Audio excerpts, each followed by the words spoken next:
Hey guys, कैसे हैं आप लोग। तो आज का जो हमारा टॉपिक है ये है डायमेंशंस एंड मेजरमेंट। तो ये पहला टॉपिक है हमारा क्लास 11th का। तो चलिए शुरू करते हैं इसे।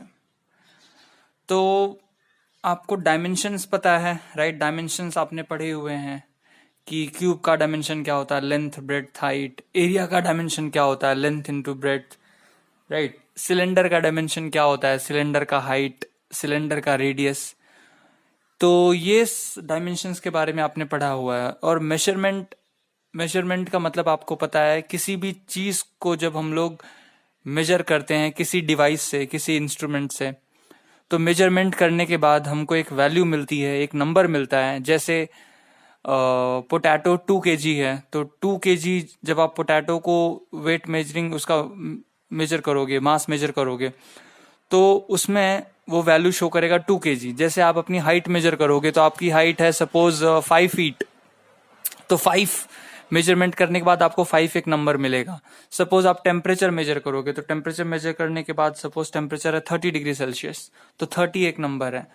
तो मेजरमेंट करने के बाद हमको मिलता है क्या, एक नंबर, राइट। मेजरमेंट करने के बाद हमको मिलता है एक नंबर, और उस नंबर को हम लोग बोलते हैं क्वांटिटेटिव वैल्यू या फिर क्वांटिटेटिव वैल्यू, राइट। तो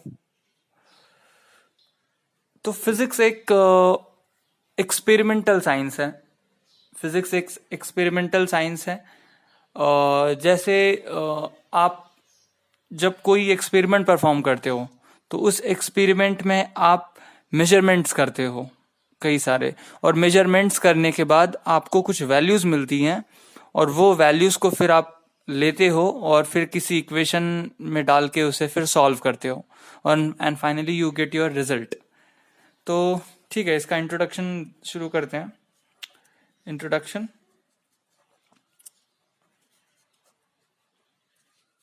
ओके, फिजिक्स जो है हमारा, basically is based physics is based on experimental observations. Physics is based on experimental observations and quantitative measurements.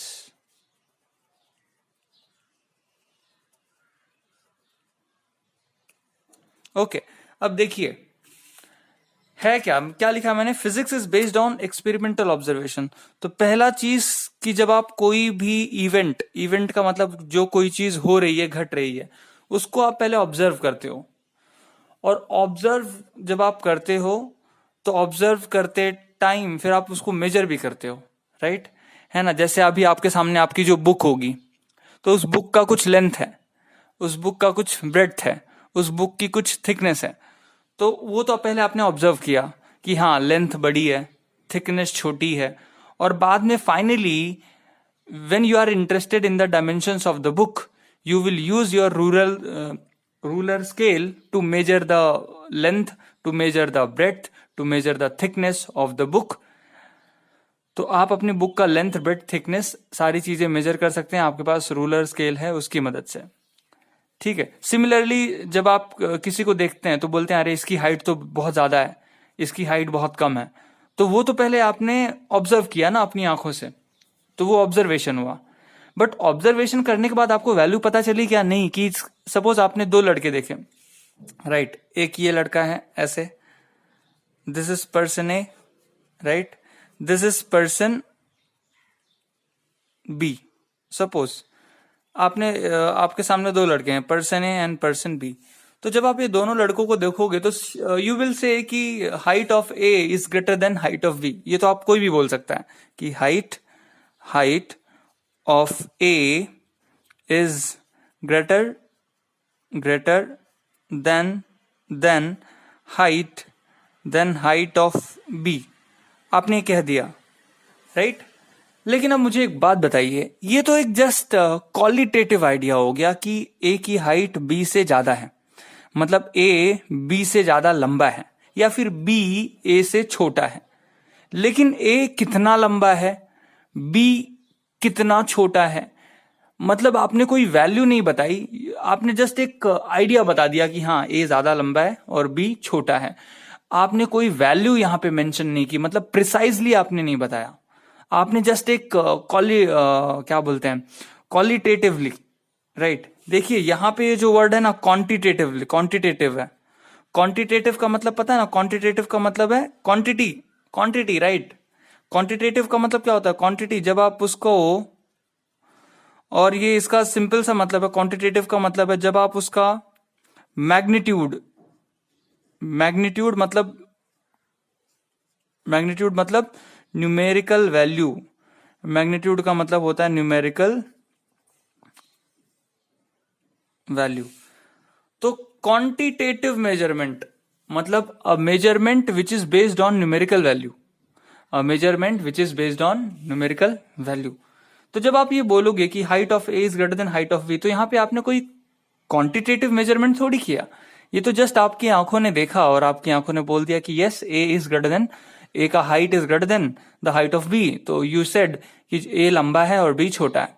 But ये क्वांटिटेटिव मेजरमेंट हुआ क्या? नहीं, कि क्वांटिटेटिव मेजरमेंट नहीं हुआ, इट्स अ क्वालिटेटिव मेजरमेंट। इसको क्या बोलेंगे? Qualitative, right. तो इसको हम लिख सकते हैं क्वालिटेटिव मेजरमेंट, क्वालिटेटिव मेजरमेंट। कि जैसे यहां पे आपने ये नहीं बताया कि ए कितने से बड़ा है, यू जस्ट सेड कि ए बड़ा है और बी छोटा है। ए कितने से बड़ा है, बी कितने से छोटा है, वो आपने नहीं बताया। तो ऐसे मेजरमेंट को बोलते हैं qualitative, right. It is not talking about anything quantity. ये कोई मेजरमेंट के बारे में नहीं बता रहा है कि कितना हाइट है। हाँ, बट सपोज आपने अगर ऐसा बोला होता कि height of A is 5 feet 4 inches and height of B is 4 feet and 3 inches, suppose ऐसा होता। तो यहां पे प्रॉपरली आपने हाइट मेजर की है, और हाइट मेजर करने के बाद आपने वैल्यू बताई है, वैल्यू कि कितना बड़ा है ये, कितना छोटा है। तो ऐसे मेजरमेंट को बोला जाता है quantitative measurement, right. Quantitative measurement, क्योंकि आपने क्वांटिटी मेजर की है कि कितने से लंबा है वो, कितने से छोटा है। तो क्वांटिटेटिव मेजरमेंट में श्योरली याद रखना आपको मिलता क्या है, एक न्यूमेरिकल वैल्यू मिलती है। देखो न्यूमेरिकल वैल्यू मिली ना, 5 feet 4 inches, 4 feet 3 inches। तो यहां पे आपको मिलती क्या है, न्यूमेरिकल वैल्यू। आपको मिलता क्या है, एक न्यूमेरिकल वैल्यू यहां पे मिलता है, ठीक है। तो याद रखना, फिजिक्स में ऑलरेडी हमेशा ये होता है। मैं आपको एक एग्जांपल याद दिलवा देता हूं। आपने class ninth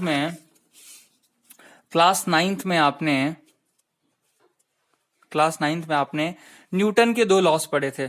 Newton's first law and Newton's second law. याद है? मैं इसको बता देता हूं तो आपको एक क्लियर आइडिया आ जाएगा कि क्वांटिटेटिव और क्वालिटेटिव में फर्क क्या है। देखो न्यूटन का जो पहला लॉ था, राइट, न्यूटन का जो पहला लॉ था, first law and second law. Newton के पहले लॉ को आप क्या बोलते हो? लॉ ऑफ इनर्शिया भी बोलते हो, लॉ ऑफ इनर्शिया, है ना। अब न्यूटन का पहला लॉ कहता है कि if an object is in state of rest or is in state of uniform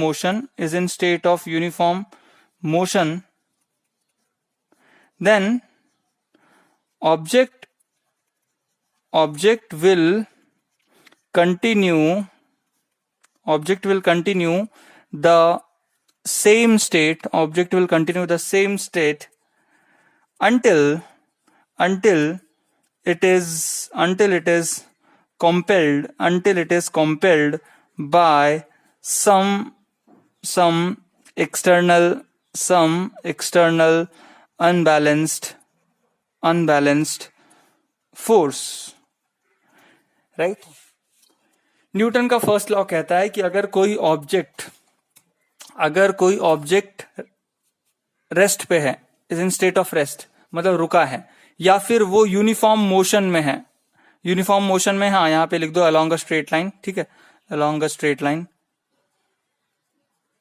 okay, अगर कोई object is in state of rest or is in state of uniform motion along a straight line, then object will continue the same state until it is compelled by some external unbalanced force. अगर कोई object rest पे है मतलब रुका है, या फिर कोई ऑब्जेक्ट यूनिफॉर्म मोशन में, आपको पता है यूनिफॉर्म मोशन क्या होता है, यूनिफॉर्म मोशन मतलब कांस्टेंट स्पीड, यूनिफॉर्म मोशन का मतलब क्या होता है, कांस्टेंट स्पीड वाला मोशन। मतलब सपोज आपकी बाइक जो है वो 40 किलोमीटर पर आर की स्पीड से जा रही है एक स्ट्रेट रोड पे, 40 किलोमीटर पर आर की स्पीड से जा रही है, मतलब उसकी स्पीड चेंज नहीं हो रही है, तो वो कौन सा मोशन हो जाएगी, यूनिफॉर्म मोशन हो जाएगी, ठीक है। तो अगर आपका ऑब्जेक्ट रुका है या फिर अगर आपका ऑब्जेक्ट मूव कर रहा है, राइट, और वो यूनिफॉर्म मोशन में है, तो ऑब्जेक्ट रुका ही रहेगा या फिर वो मूव करता ही रहेगा अनटिल एंड अनलेस उस पर कोई एक्सटर्नल अनबैलेंस फोर्स ना लगे, राइट। तो आपका ऑब्जेक्ट रुका ही रहेगा। कब तक रुका रहेगा, जब तक आप उसको डिस्टर्ब ना करो किसी फोर्स से। आपका ऑब्जेक्ट यूनिफॉर्म मोशन में स्ट्रेट लाइन में चलता ही रहेगा। कब तक चलता रहेगा, जब तक आप उसको डिस्टर्ब ना करो किसी एक्सटर्नल अनबैलेंस फोर्स से। तो ये जो फर्स्ट लॉ है न्यूटन का ना, ये बता रहा है कि अगर आपको आपका स्टेट ऑफ मोशन चेंज करवाना है, राइट, न्यूटन का फर्स्ट लॉ बता रहा है। तो न्यूटन का फर्स्ट लॉ क्या बता रहा है, अगर आपको आपके ऑब्जेक्ट का स्टेट ऑफ मोशन चेंज करवाना है, स्टेट ऑफ मोशन क्या, जैसे यहाँ पे स्टेट ऑफ रेस्ट था, स्टेट ऑफ यूनिफॉर्म मोशन था, तो आपको लगेगा क्या, आपको एक चीज लगेगी, एक्सटर्नल अनबैलेंस फोर्स लगेगा।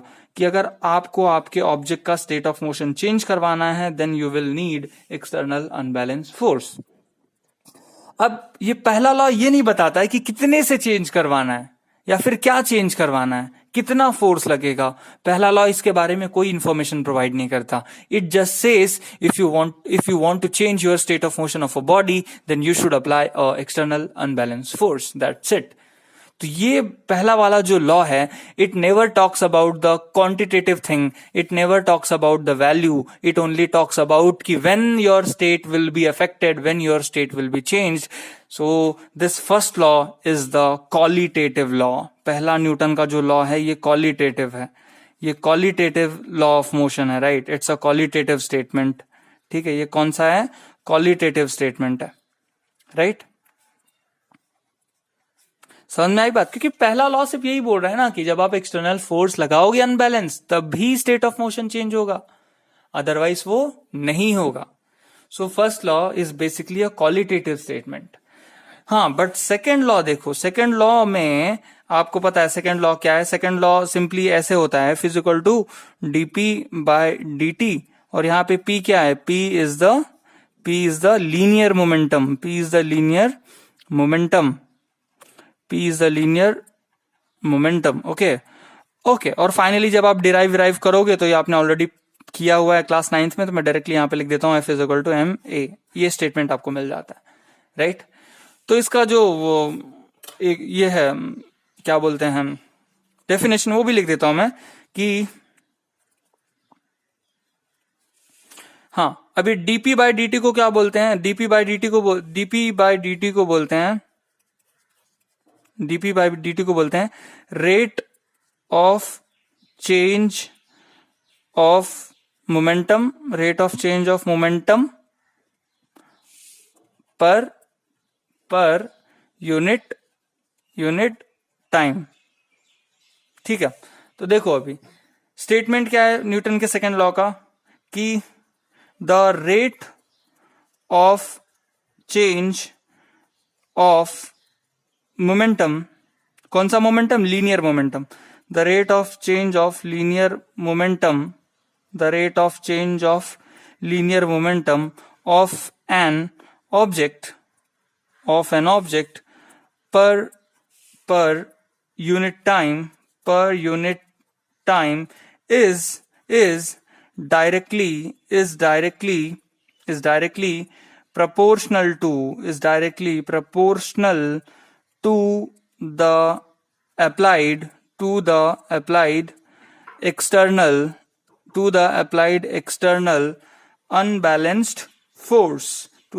external unbalanced force, तो ये बात समझ में आई आपको कि the rate of change of linear momentum of an object per unit time is directly proportional to applied external unbalance force and change is in direction of applied force, change is in direction of applied force. कि ये इसका मतलब यही है कि ये जो F net है ना, applied external unbalance force, it is directly proportional to rate of change of momentum per unit time, right. F net मतलब ये external unbalanced force is directly proportional to the rate of change of momentum per unit time, right. यही यहां पे मैंने statement के form में लिखा है।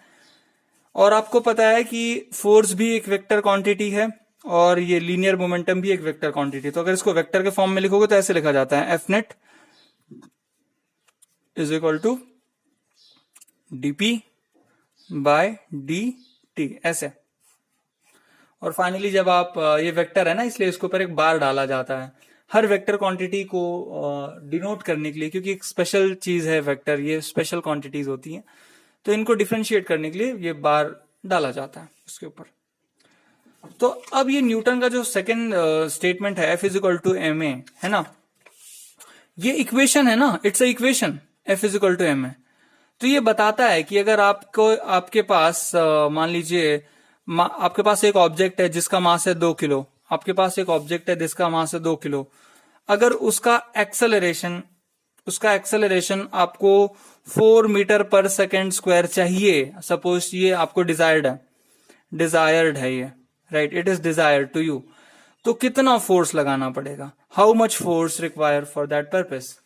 कि आपके पास एक ऑब्जेक्ट है, मतलब मान लो एक ब्लॉक है, राइट, उस ब्लॉक का मास कितना है, उस ब्लॉक का मास है 2 किलो, ठीक है, और उस ब्लॉक को आपको एक्सेलरेट करना है 4 मीटर पर सेकेंड स्क्वायर से, इट इज डिजायर्ड, राइट। तो कितना फोर्स लगाना पड़ेगा, how much F will be required for that purpose. So simply you can get from here कि F is equal to mass कितना है 2 और एक्सेलरेशन डिजायर्ड कितना है 4, तो ये हो जाएगा 4 टू 8 न्यूटन, 8 न्यूटन फोर्स लगेगा।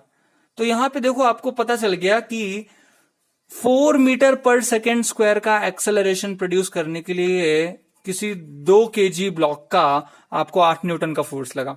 तो आपने क्वांटिटी बता दी ना कि 8 न्यूटन का फोर्स लगेगा, जिसके कारण इतने का एक्सेलरेशन होगा इस ब्लॉक का। So here you are dealing with the quantitative thing, आपने वैल्यू भी बता दी, तो ऐसे स्टेटमेंट को बोलते हैं क्वांटिटेटिव स्टेटमेंट। तो न्यूटन का जो सेकंड लॉ है ये क्या है, क्वांटिटेटिव स्टेटमेंट है ये क्या है, क्वांटिटेटिव स्टेटमेंट है। तो समझ में आई क्वालिटेटिव और क्वांटिटेटिव क्या होता है, right. Qualitative statements just idea बताता है कि क्या होगा, but it never talks about the quantity which is responsible for that change. हाँ, but the quantitative statement it clearly mentions the amount of force required to bring that change. Okay, तो चलिए आगे चलते हैं।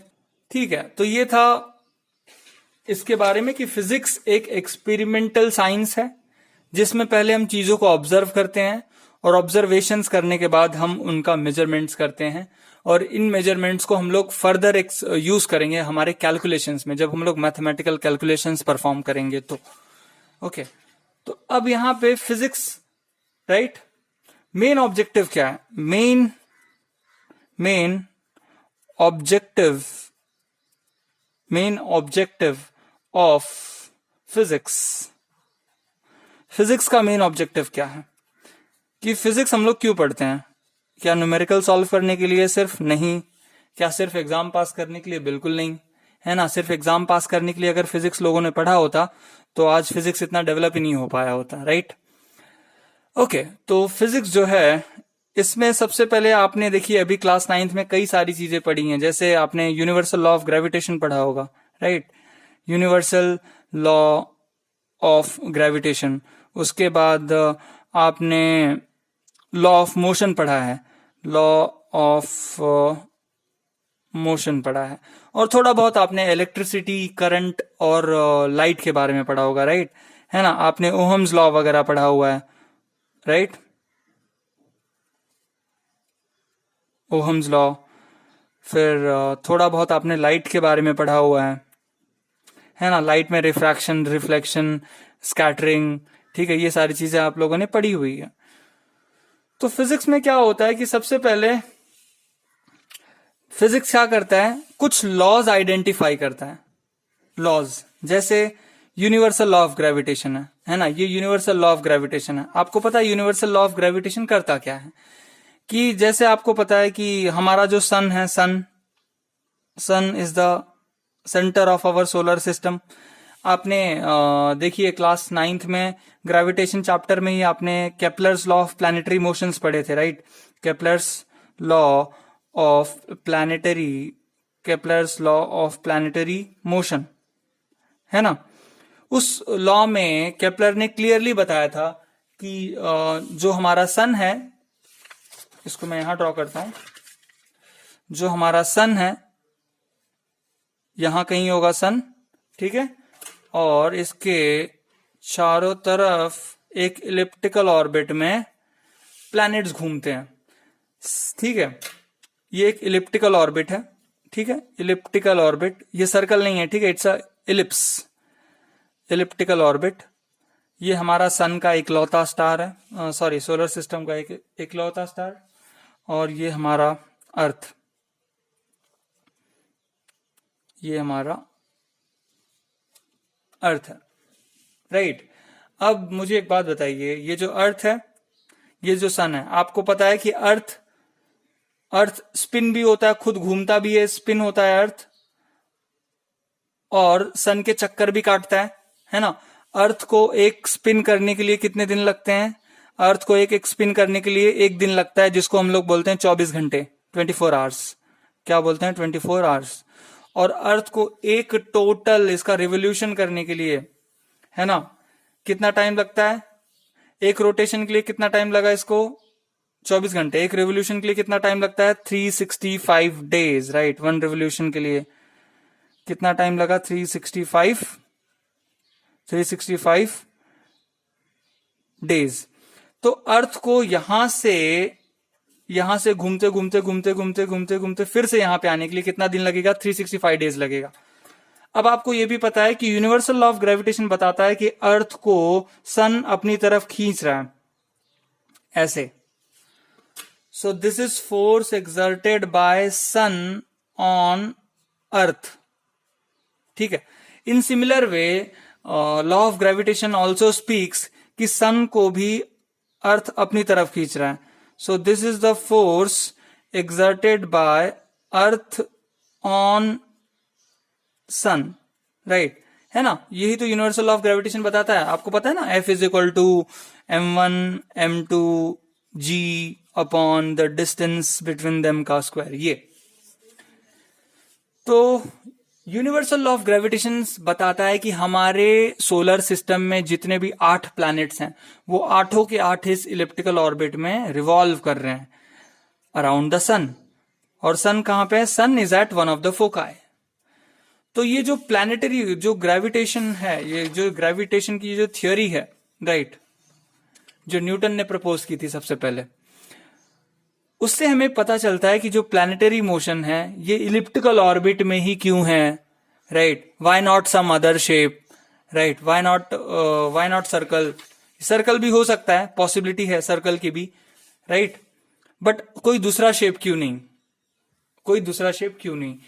तो इससे आपको यूनिवर्स में जितने भी मोशन दिख रहे हैं, राइट, चाहे वो गैलेक्सीज का मोशन हो, चाहे वो क्या बोलते हैं आपका कोई ब्लैक होल हो, या फिर कोई भी चीज हो जो स्पेस में है, कॉस्मॉस में, तो उसको आप इस यूनिवर्सल लॉ ऑफ ग्रेविटेशन की मदद से समझ सकते हो। इस थ्योरी की मदद से, इस लॉ की मदद से आप उसको समझ सकते हो, ठीक है।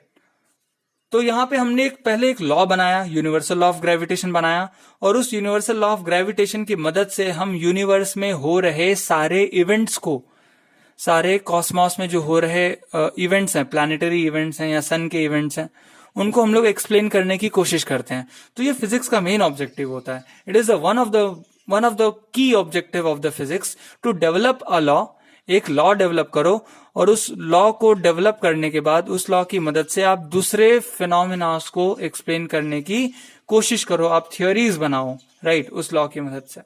ठीक है, तो पहला ऑब्जेक्टिव मैं यहां पे लिख देता हूं, फिजिक्स का जो हमारा ऑब्जेक्टिव है main. First, the main objective the main objective of physics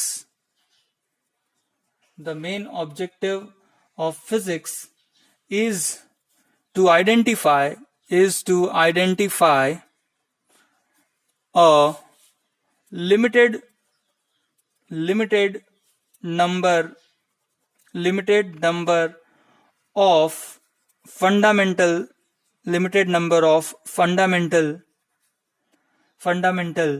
laws that governs natural phenomena and use them to develop theories that can predict the results of experiments.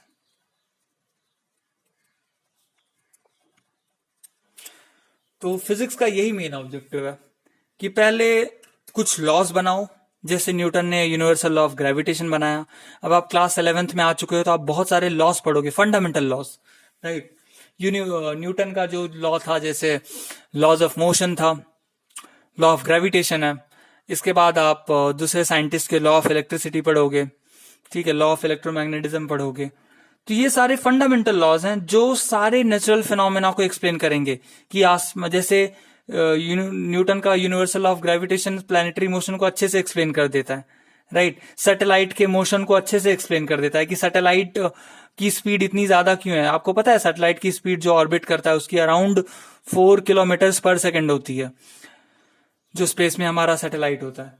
तो जो प्लैनेटरी मोशन है या फिर satellite का motion है या फिर किसी स्पेशियल बॉडी का मोशन है, उसको हम लोग एक्सप्लेन कर सकते हैं।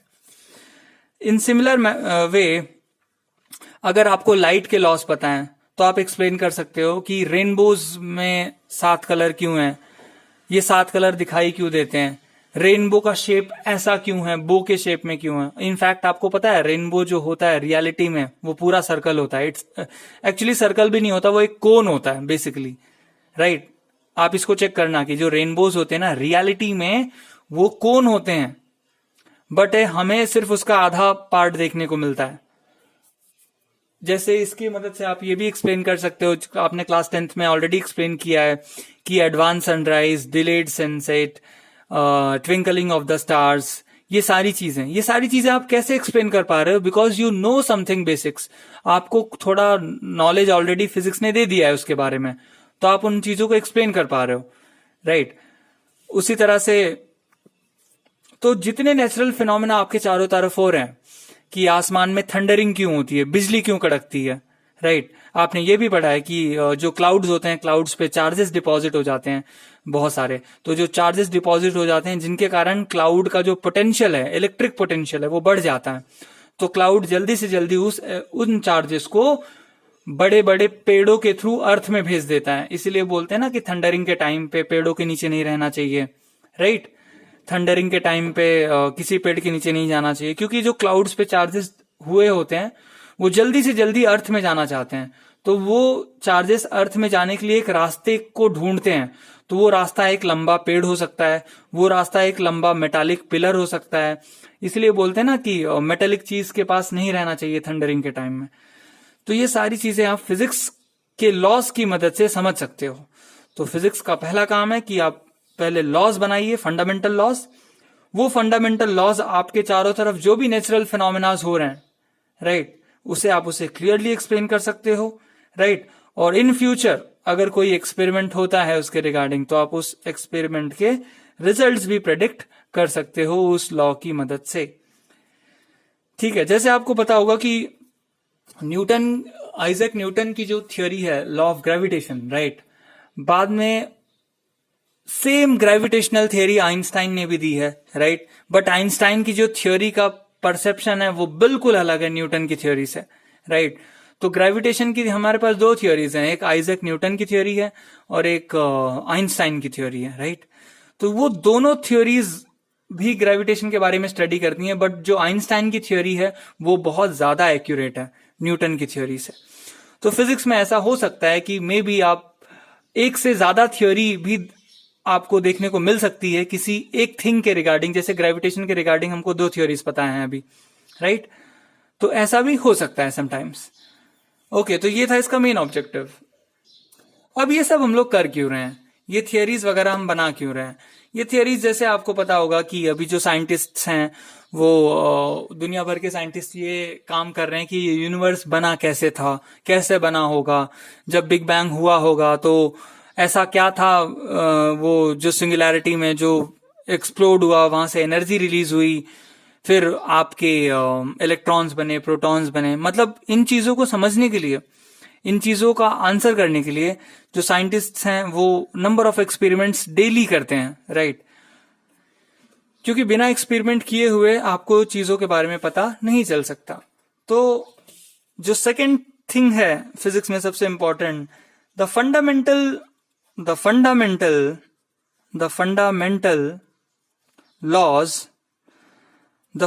laws used in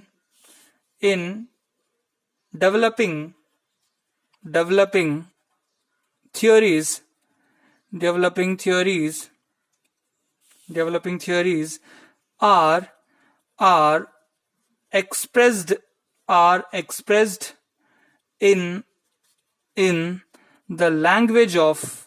expressed in the language of mathematics. अब प्रॉब्लम क्या है कि सिर्फ थ्योरी से काम नहीं चलेगा। Physics is the science of experiments. तो एक्सपेरिमेंट्स करने के लिए आपके पास मैथमेटिकल टूल होने चाहिए।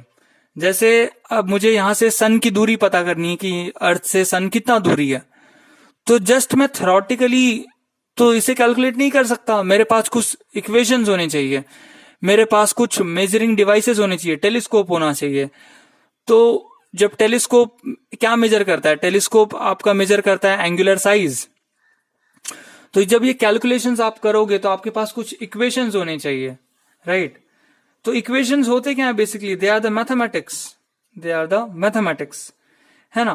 तो आप जो भी लॉस डेवलप करोगे, जैसे एक एग्जांपल देता हूं मैं आपको कि न्यूटन का जो यूनिवर्सल लॉ ऑफ ग्रेविटेशन है, यूनिवर्सल लॉ ऑफ ग्रेविटेशन क्या कहता है कि यूनिवर्स की हर चीज हर दूसरी चीज को अट्रैक्ट करेगी बाय अ अट्रैक्टिव फोर्स, जिसको न्यूटन ने नाम दिया ग्रेविटेशन हो गया। कितने से अट्रैक्ट करेगी, किसको अट्रैक्ट करेगी, मैग्नीट्यूड क्या होगा, इसको बताने के लिए न्यूटन ने मैथमेटिक्स यूज किया। And finally Newton arrived at this formula F = g(m1m2/d²). So it's a pure mathematics के थ्रू ये फॉर्मूला पाया गया है, राइट। अगर हमको मैथमेटिक्स ही नहीं आएगा सो हम ये फिजिक्स में एक्सपेरिमेंट्स के बाद जो वैल्यूज मिलती हैं उन वैल्यूज का हम कुछ नहीं कर सकते। तो फिजिक्स की डिमांड होती है कि आपको मैथमेटिक्स थोड़ा बहुत तो बेसिक मैथमेटिक्स आना चाहिए, राइट। तो अगर आपको मैथमेटिक्स थोड़ा सा पता है, basic mathematics, then you can use the results which you are getting from your experiments, right. Okay, तो बेसिकली मैंने यहां पे देखो लिखा है कि the fundamental laws used in developing theories are expressed in law of mathematics. तो ये कौन सा लॉ है, ये लॉ ऑफ ग्रेविटेशन है ना, लॉ ऑफ ग्रेविटेशन है, ये है ना, यूनिवर्सल लॉ ऑफ ग्रेविटेशन जिसे बोलते हैं। तो इस लॉ को हमने मैथमेटिकल फॉर्म में लिख दिया ताकि कोई भी इसको यूज कर सके। मास की वैल्यू डाले, इस मास की वैल्यू डाले और ये डिस्टेंस की वैल्यू डाले, and finally he can get the value of the force, right, है ना। तो मैथमेटिक्स में रिप्रेजेंट करने की वजह से क्या हुआ, ये जो लॉ है ये कंसाइज हो गया, बहुत छोटा हो गया, right. And anybody can use this, इसको कोई भी इजीली यूज कर सकता है। सो मैथमेटिक्स है क्या, हम लोग बोलेंगे कि mathematics mathematics is the very important tool that provides a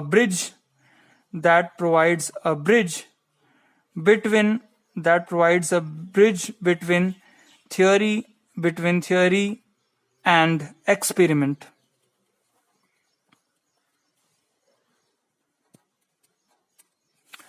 अब देखिए, आपने जैसे न्यूटन ने सबसे पहले ग्रेविटेशन की थ्योरी तो बना ली थी। जब न्यूटन पेड़ के नीचे बैठा हुआ था, उसके सर पे एप्पल गिरा, तो न्यूटन के दिमाग में बहुत सारे आइडियाज आए। फिर न्यूटन ने फाइनली बोल दिया कि हाँ, जो ऑब्जेक्ट है वो हर दूसरे ऑब्जेक्ट को पुल करता है। तो ये तो थ्योरेटिकल डिस्क्रिप्शन हो गया, it was the theoretical description. But finally Newton ने फिर मैथमेटिक्स को यूज करके ये लॉ बना दिया। अब इस लॉ की मदद से न्यूटन अब ये बता सकता है कि उस एप्पल पे अर्थ कितना फोर्स लगा रहा था, है ना। इस लॉ की मदद से अब न्यूटन ये बता सकता है कि उस एप्पल पे जो उसके सर पे गिरा था, वो एप्पल कितने फोर्स से पुल किया जा रहा था, उस एप्पल का एक्सेलरेशन क्या था। सारी चीजें न्यूटन अब प्रेडिक्ट कर सकते हैं, राइट। तो वो तो एक्सपेरिमेंट हो गया ना कि एप्पल पे फोर्स लगाया, किसने लगाया, अर्थ ने, है ना। ये जैसे ये अर्थ हो गया, ये earth, it's earth, right. And suppose it's a tree from where the apple is falling, right, ऐसे। तो अब न्यूटन तो ये बता ही सकते हैं कि इस एप्पल पे this is the force exerted by earth on Apple, है ना। इन similar way this is the force exerted bye Apple on earth. तो न्यूटन तो ये बता ही सकते हैं, क्योंकि ये फॉर्मूला पता है। क्या यूज करेंगे, F equal to G into mass of apple into mass of earth divided by the distance between the centre of apple to the centre of earth, ये जो डिस्टेंस है। तो न्यूटन को ये फोर्स तो मिल जाएगा। अब एक बार न्यूटन को फोर्स मिल गया तो न्यूटन इस एप्पल का एक्सेलरेशन भी निकाल सकते हैं कि F इक्वल टू ma हम लोग को पता है, F इक्वल टू ma हम लोगों को पता है। तो एप्पल पे कितना फोर्स लग रहा है, ये the force exerted on Apple, है ना, इज इक्वल टू, अब आप एप्पल का मास तो मेजर कर ही सकते हो, राइट। एप्पल का मास आप मेजरिंग बैलेंस से आप कर सकते हो measure, so is is mass of apple. तो आप एप्पल का एक्सेलरेशन निकाल सकते हो। तो एक्सेलरेशन ऑफ एप्पल क्या हो जाएगा, force of apple divide by mass of apple. So in this way you can get the acceleration of apple, and which is 9.81 metre per second square. जब आप इसको सॉल्व करोगे you will get the value of 9.81 metre per second square. और इसी चीज को क्या बोलते हैं, एक्सेलरेशन ड्यू टू ग्रेविटी। जब कोई भी ऑब्जेक्ट सिर्फ और सिर्फ ग्रेविटी के इन्फ्लुएंस में नीचे गिर रहा है, मतलब जब किसी ऑब्जेक्ट पे सिर्फ और सिर्फ ग्रेविटेशनल फोर्स लग रहा होता है, तो जब वो ऑब्जेक्ट मूव करेगा उस ऑब्जेक्ट का जो एक्सेलरेशन होगा वो जी के बराबर होगा। और जी की वैल्यू कितनी है, 9.81 मीटर पर सेकेंड स्क्वायर। तो ये सारे तो एक्सपेरिमेंट्स हो गए ना, इसके लिए तो आपको एक्सपेरिमेंट करना पड़ेगा, है ना। और आप इसे कैलकुलेट भी कर सकते हो, राइट। जैसे गैलीलियो ने किया था लीनिंग टावर ऑफ पीसा से, राइट। नंबर ऑफ एक्सपेरिमेंट्स किए थे ना उसने, ऑब्जेक्ट को छोड़ता था। जैसे ऑब्जेक्ट एप्पल आपके हाथ में, यहाँ पे एप्पल है और ये ग्राउंड है। अब आपके पास स्टॉप वॉच है मान लीजिए, तो ये डिस्टेंस आपको पता ही होगा, राइट, है ना। ये डिस्टेंस सपोज आपको पता है 100 मीटर है, ठीक है, सपोज। और तो आपने यहाँ पे स्टॉप वॉच, आपके घड़ी में बज रहे हैं 0 सेकेंड्स। जब ये एप्पल यहाँ गिरेगा तो अपनी स्टॉप वॉच को बंद कर दो, तो सपोज घड़ी में हो गए 10 सेकेंड्स। तो आप एक्सेलरेशन मेजर कर सकते हो इस एप्पल का, राइट, एक्सपेरिमेंट्स परफॉर्म करके। बट उस एक्सपेरिमेंट करने के लिए और रिजल्ट्स पाने के लिए आपको इक्वेशंस चाहिए ना, यू नीड इक्वेशंस। तो आपके पास इसके लिए इक्वेशंस हैं। कौन से इक्वेशंस है, काइनेमेटिकल इक्वेशंस जो आपने क्लास 9th में पढ़े हैं। कौन से इक्वेशंस है, v is equal to U plus A T, है ना, v square is equal to U square plus twice A S. उसके बाद तीसरा इक्वेशन है s is equal to U T plus 1/2 A T square. तो ये तीनों आपके जो काइनेमेटिकल इक्वेशंस हैं जो आपने क्लास 9th में ऑलरेडी पढ़ा हुआ है। इनकी मदद से हम लोग एक्सेलरेशन निकाल सकते हैं, फाइनल वेलोसिटी निकाल सकते हैं, टाइम निकाल सकते हैं, डिस्प्लेसमेंट निकाल सकते हैं। तो ये तीनों जो रिजल्ट्स हैं ये तो मैथमेटिक्स की मदद से ही आए हैं, राइट, है ना। ये जो तीनों रिजल्ट्स हैं, काइनेमेटिकल इक्वेशंस हैं, ये कहां से आए हैं, ये मैथमेटिक्स से आए हुए हैं। तो इसलिए आपको मैथमेटिक्स चाहिए, क्योंकि बिना मैथमेटिक्स की मदद से आप रिजल्ट नहीं पा सकते, है ना। जैसे आप यहां से सपोज आप गाड़ी से चले, आपको पुणे स्टेशन जाना है, राइट, है ना, और आपकी गाड़ी की टॉप स्पीड है 40 किलोमीटर पर आवर। तो अगर आप अपनी गाड़ी की टॉप स्पीड से जाओगे तो आपको कितना टाइम लगेगा पहुंचने के लिए, राइट। तो इसके लिए आपको पता होना चाहिए कि स्पीड इज इक्वल टू क्या होता है, डिस्टेंस अपॉन टाइम होता है। तो अगर आपको डिस्टेंस पता है यहां से वहां का और स्पीड पता है, तो you can get the value of the time. तो बेसिकली ये मैथमेटिक्स ही है जो आपको रिजल्ट्स देता है, राइट, जो आपको रिजल्ट्स देता है। तो मैथमेटिक्स हमारे लिए एक टूल का काम करेगा। Mathematics is very important tool that provides a bridge between theory and experiment. पहले हम लोग जैसे हमने लॉ ऑफ ग्रेविटेशन की थ्योरी बिल्ड की, लॉ ऑफ ग्रेविटेशन की, और फिर मैथमेटिक्स की मदद से हमने ये इक्वेशन बना लिया। अभी इस इक्वेशन से हम बहुत सारे एक्सपेरिमेंट्स कर सकते हैं, राइट, कि अर्थ जुपिटर पे कितना फोर्स लगा रहा है, अर्थ मून पे कितना फोर्स लगा रहा है, अर्थ मतलब सन पे कितना फोर्स लगा रहा है। इन this way you can get the multiple results, right. और ये सब पॉसिबल किसकी वजह से, मैथमेटिक्स की वजह से है, राइट। तो यहां पे आपको मैथमेटिक्स को छोड़ना बिल्कुल भी नहीं है, एटलीस्ट आपको बेसिक मैथमेटिक्स तो आना ही चाहिए। तो ये था बेसिक ऑब्जेक्टिव ऑफ फिजिक्स। तो फिजिक्स का मेन ऑब्जेक्टिव क्या है कि पहले आप फंडामेंटल लॉज बना लो, जैसे यूनिवर्सल लॉ ऑफ ग्रेविटेशन अभी तक आपने पढ़ा है, ये फंडामेंटल लॉ है नेचर का। और वो फंडामेंटल लॉज बहुत सारे फिजिकल फिनोमिनास को, नेचुरल फिनोमिनास को एक्सप्लेन करेगा बहुत अच्छे से। और फिर उस लॉ को मैथमेटिक्स की मदद से मैथमेटिकल फॉर्म में कन्वर्ट कर दो। और फिर जब आप एक बार उसको मैथमेटिकल फॉर्म में कन्वर्ट कर दोगे तो उसका आप बहुत सारा एप्लीकेशन कर सकते हो, उस लॉ को आप बहुत जगह यूज कर सकते हो और आप रिजल्ट पा सकते हो। So this is the basic thing that we do in our physics. तो आज का ये जो हमारा इंट्रोडक्शन पार्ट था कि हम लोग फिजिक्स पढ़ते क्या हैं, क्यों हैं, और इसके पीछे का हमारा ऑब्जेक्टिव क्या होता है, मेन पर्पस क्या होता है, राइट। तो इसके आगे एक चीज हम डिस्कस कर लेते हैं, या फिर इसे नेक्स्ट क्लास में डिस्कस करेंगे, फिजिकल क्वांटिटी। फिजिकल क्वांटिटी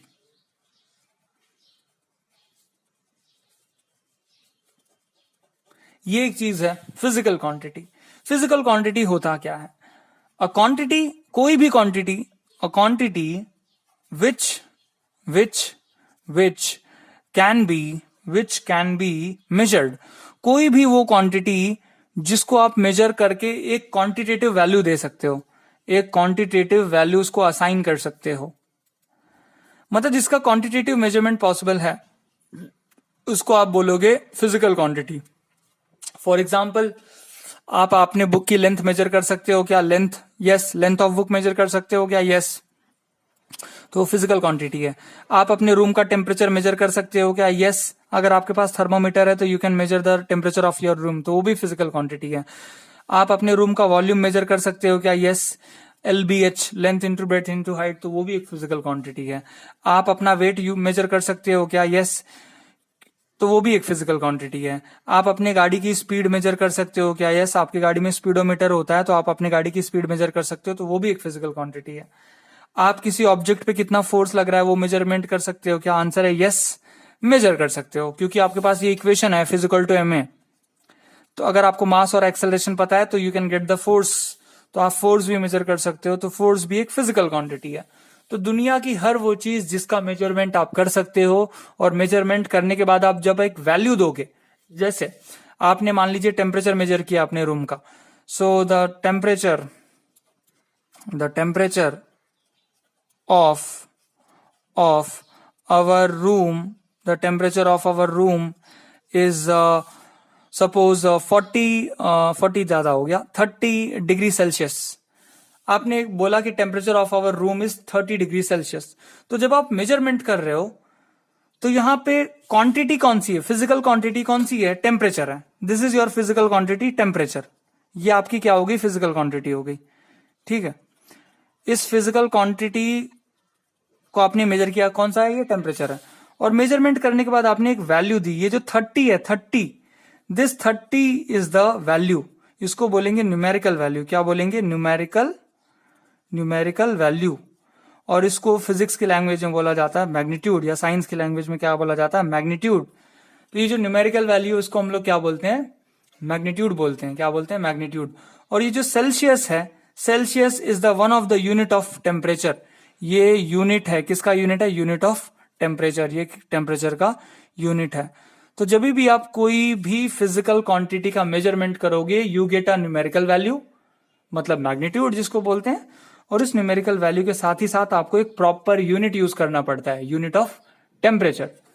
दूसरा एग्जांपल देता हूं। Suppose the length of the book is 15 centimetre. ये तो यहां पे आप किस फिजिकल क्वांटिटी के बारे में बात कर रहे हो? You are talking about length. Length क्या हो गया? आपका फिजिकल क्वांटिटी हो गया। क्या हो गया? लेंथ आपका फिजिकल क्वांटिटी, क्योंकि आप इसको मेजर कर रहे हो। अब ये 15 क्या हो गया? 15 इज योर मैग्नीट्यूड। 15 मैग्नीट्यूड हो गया, या फिर क्या हो गया? Numerical value. और ये सेंटीमीटर क्या हो गया आपका?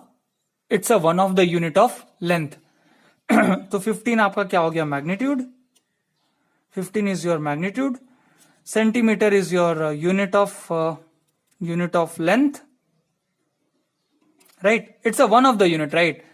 अब आपको पता है कि लेंथ के बहुत सारे यूनिट हैं, एमएम है, मीटर है, माइक्रोमीटर है, किलोमीटर है, राइट? लाइट ईयर है, बहुत सारे यूनिट्स हैं लेंथ मेजर करने के। तो हम कोई भी एक प्रॉपर यूनिट यूज कर सकते हैं। जैसे टेम्परेचर के भी बहुत सारे यूनिट है, सिर्फ सेल्सियस नहीं है, डिग्री सेल्सियस है, डिग्री फ़ारेनहाइट है, केल्विन है, राउमर्स है, राइट? तो आप अपने मन से कोई भी यूनिट, कन्वीनियंट यूनिट यूज कर सकते हैं। So whenever we do a measurement, जब हम कोई मेजरमेंट करते हैं तो मेजरमेंट के बाद हमको मिलता है क्या है? मैग्नीट्यूड मिलता है, एक न्यूमेरिकल वैल्यू मिलती है। किसका मेजरमेंट करते हैं हम लोग? किसी फिजिकल क्वांटिटी का। तो फिजिकल क्वांटिटी होती क्या है? कोई भी वो क्वांटिटी जिसको आप मेजर कर सकते हो, जैसे length, force, speed, temperature, volume, etcetera etcetera. अब जिस क्वांटिटी को आप मेजर नहीं कर सकते हो वो फिजिकल क्वांटिटी नहीं है। फॉर एग्जाम्पल, आप किसको मेजर नहीं कर सकते हो? किन चीजों को आप मेजर नहीं कर सकते हो? फॉर एग्जाम्पल, इमोशंस को आप मेजर कर सकते हो क्या? इमोशंस को नो। हम लोग इमोशंस को मेजर कर सकते हैं क्या? नहीं कर सकते। We can not measure, which cannot be measured. Emotions को आप मेजर कर सकते हो क्या? नहीं कर सकते। फॉर एग्जाम्पल, इमोशंस में क्या आ गया? लव आ गया, राइट? कि मैं तुमसे कितना प्यार करता हूं। कितना प्यार करता हूं कोई नहीं बता सकता। कितना प्यार कर सकता हूं? 200 मीटर क्यूब प्यार करता हूं, 200 मीटर प्यार करता हूं, नो, नहीं बता सकते। जैसे मैं आज बहुत खुश हूं, हैप्पी। कितना खुश हूं? 1 किलोग्राम खुश हूं, 2 किलोग्राम खुश हूं, ये बताया नहीं जा सकता। तो ये भी फिजिकल क्वांटिटी नहीं है। लव भी फिजिकल क्वांटिटी नहीं है। मैं आज बहुत दुखी हूं, आई एम वेरी सैड। कितना दुखी हूं? बहुत ज्यादा दुखी हूं, ये भी मैं बता नहीं सकता। तो ये भी फिजिकल क्वांटिटी नहीं है। तो जिन चीजों को आप मेजर नहीं कर सकते, जिनका आप क्वांटिटेटिव मेजरमेंट नहीं बता सकते, जिनका आप मैग्नीट्यूड नहीं बता सकते मेजर करने के बाद, वो फिजिकल क्वांटिटीज नहीं है। तो फिजिकल क्वांटिटीज क्या होती हैं? Physical quantities are those which can be measured, और मेजर करने के बाद जिनका एक मैग्नीट्यूड हम लोग दे सकते हैं विथ अ प्रॉपर यूनिट। समझ में आई बात? तो ठीक है, नेक्स्ट क्लास में फिजिकल क्वांटिटी से हम लोग कंटिन्यू करेंगे। आज के लिए बस इतना ही। Okay, thank you.